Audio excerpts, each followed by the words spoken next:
ആ ധന്യമായ കുടുംബത്തിന്റെ ചരിത്രവും അതിന്റെ പാരമ്പര്യവും അത്യത്ഭുതകരമായിട്ട് നിലകൊള്ളുന്നു.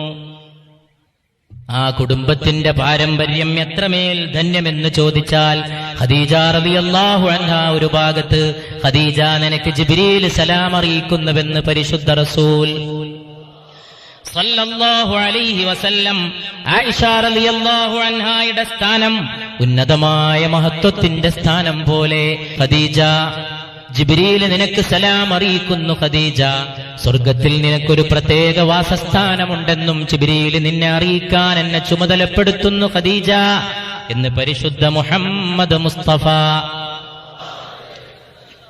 ഫാത്തിമ റളിയല്ലാഹു അൻഹായുടെ സ്ഥിതിയോ, സ്വർഗീയ നാരികളുടെ നായക സ്ഥാനം നിനക്ക് ലഭിക്കുകയും നീ സ്വർഗത്തിൽ പ്രവേശിക്കുന്ന പെണ്ണുങ്ങൾക്ക് നേതൃത്വം അണിഞ്ഞു നിൽക്കുകയും ചെയ്യുന്നത് നിനക്ക് ഇഷ്ടമല്ലേ മോളെ ഫാത്തിമ എന്ന് പരിശുദ്ധ മുഹമ്മദ് മുസ്തഫ. ആലോചിച്ചു നോക്കുക സഹോദരന്മാരെ, ഖദീജ നിനക്ക് ജിബ്രീൽ സലാം അറിയിക്കുന്നു ഖദീജ റളിയല്ലാഹു തആല അൻഹ, മോളെ സ്വർഗീയ നാരികളുടെ നായകസ്ഥാനം നിനക്ക് ഇഷ്ടമല്ലേ ഫാത്തിമ എന്ന് മകളോട്, പത്നിയോടാകട്ടെ ജിബ്രീൽ നിനക്ക് സലാം അറിയിക്കുന്നു.